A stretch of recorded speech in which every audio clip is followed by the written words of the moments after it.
श्रीशैले दयापात्रं दीभत्यादिगुणार्णवं यतीन्द्रप्रवणं वन्दे रम्यजामाधरं मुनिं लक्ष्मीनाथसमारम्भां नादयामुणमद्भयाम् अस्मदाचार्यपर्यन्तां वन्दे गुरुपरम्परां भक्तामृतं विश्वजानूनमोधनं सर्वार्थं श्रीषडगोपवाङ्मयं सकस्ससाहोपनिषत्समागमं नमाम्यहं திராவிடவேதசாகரம் திருவழுதினாடென்றும் தென்குருகூரென்றும் மறுவிழியவன் பொருளல் என்றும் அருவரைகளந்தாதி செய்தான் அடியினையை அப்பொழுதும் சிந்தியாய் நெஞ்சே தெளிந்து ஏத்த பெருங்கீர்த்தி ராமானுசமுனிதன் வாய்த்த மலர்பாதம் வணங்குகின்றேன். ஆய்த்த பெருஞ்சீரார் சடகோபன் செந்தமிழ் பேதம் தரிக்கும் பேராத உள்ளம் பெற எம்பெருமான் திருவருளாலே ஆச்சாரியன் அனுக்கிரகத்தாலே கடந்த பல தினங்களாக நம்மாழ்வார் அருளிச் செய்த திருவாய்மொழியினை நாம் அனுபவித்து வருகிறோம். நேற்றைய பரியந்தம் நாம் அனுபவித்தது முதலாம் பத்திலே 7ஆம் பதிகத்திலே முதலாம் பாசுரம். இன்று காண இருப்பது முதலாம் பத்து 7ஆம் பதிகம் 2ஆம் பாசுரம். வைப்பாம் மருந்தா அடியாரை வல்வினை துப்பாம் புலனைந்தும் துஞ்சக் கொடானவன் எப்பால் எவர்க்கும் நலத்தால் உயர்ந்துயர்ந்து அப்பால் அவன் எங்களாயர் கொழுந்தே.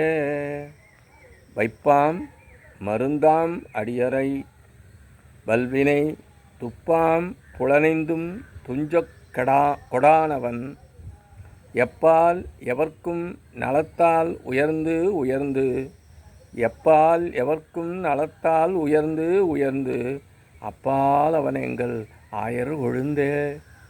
அடியரை தன் அடியாரை வல்வினை வலிய கருமங்கள் துப்பாம் மிடுக்கின் வழியிலே சஞ்சரிக்கின்ற புலனைந்தும் பஞ்சேந்திரியங்களில் அகப்பட்டு துஞ்சக் கொடான் நசித்து போகும்படி விட்டு கொடுக்காதவன் வைப்பாம் அவர்களுக்கு புருஷார்த்தமான நிதியாய் மருந்தாம் மருந்தும் ஆவான் அவன் அந்த எம்பெருமான் எப்பால் எவ்விடத்திலும் உள்ள எவர்க்கும் யாவர்க்கும் நலத்தால் உயர்ந்து உயர்ந்து ஆனந்த குணத்தினாலே மிகவும் உயர்ந்து அப்பாலவன் வாக்குக்கும் மனதுக்கும் எட்டாத அப்புறப்பட்டவனாய் எங்களுக்கு உரியவனான ஆயர் கொழுந்து ஆயர்குலத்தின் தலைவன் என்கின்றார் ஆழ்வார் இங்கே. இப்பொழுது இந்த பாசுரத்தின் விளக்கத்தினை முழுமையாக நாம் இப்பொழுது அனுபவிப்போம். எங்கள் இடையர்குலத்திற்கே முதல்வனான கண்ணன் விண் மண் பாதாளம் ஆகிய உலகங்களில் உள்ள அனைவருக்கும் பொதுவானவன். ஒருவரிடமும் வேற்றுமை காட்டாதபடி தன் குணநலன்களால் இன்பத்திற்கே எல்லை நிலமாக இருப்பவன். தன்னுடைய அடியார்களை மிகவும் கொடுமையான கர்மங்களுடைய மிடுக்கான வழிகளில் அவர்களுடைய 5 இந்திரியங்களாலும் அகப்பட்டு அழியும்படியாக விடாதவன். அவர்களுக்கு புருஷார்த்தமான செல்வமும் அவர்கள் தன்னை அடைவதற்கு தடையாக உள்ள விரோதிகளை நீக்கவல்ல மருந்தாகவும் உள்ளவன். நல்வினை தீவினை என்ற இரு வினைகளிலென்றும் காப்பாற்றும் நன்மருந்தானவன். வைப்பாம் மருந்தாம் என்ற சொற்றொடர் மூலம் எம்பெருமானுடைய உபேயத்துவம், அதாவது அடையப்பட வேண்டியவன், உபாயத்துவம், அதாவது உபாயம் சொல்லப்பட்டதாகும். வைத்தமாநிதியாம் எம்பெருமான் கொள்ள கொள்ள குறையாத மகாநதி போல கொள்ளம் அளவில்லா இன்ப வெள்ளமாக எப்பொழுதும் அனுபவிக்கப்பணியான இருக்கும் தன்மையே வைப்பம் என்கின்றார் ஆழ்வார்.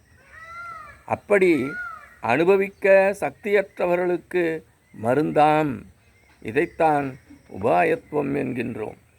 அவனையே பரம பிரயோஜனமாக பயனாக பற்றி நிற்கும் அடியவர்களை வலிய வினைகளிலே கொண்டு முட்டவல்ல தன்மையுடைய இந்திரியங்கள் அனைத்தினாலும் நசித்து போகாமல் காத்திடுவான் எம்பெருமான்.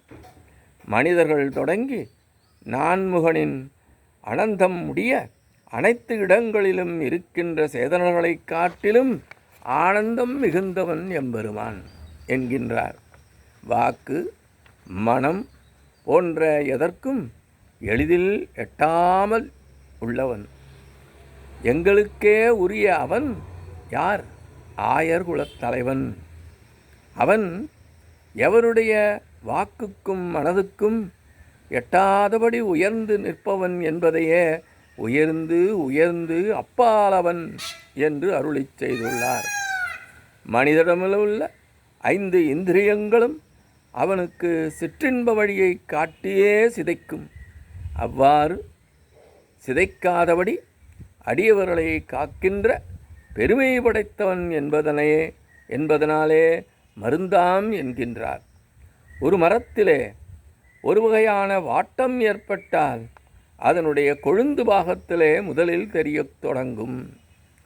அதுபோல அவர்களுக்கு ஏதேனும் ஆபத்து துயரம் நேர்ந்தால் அது பன்மடங்கு அதிகமாக கண்ணன் முகத்திலே தெரியுமாம்.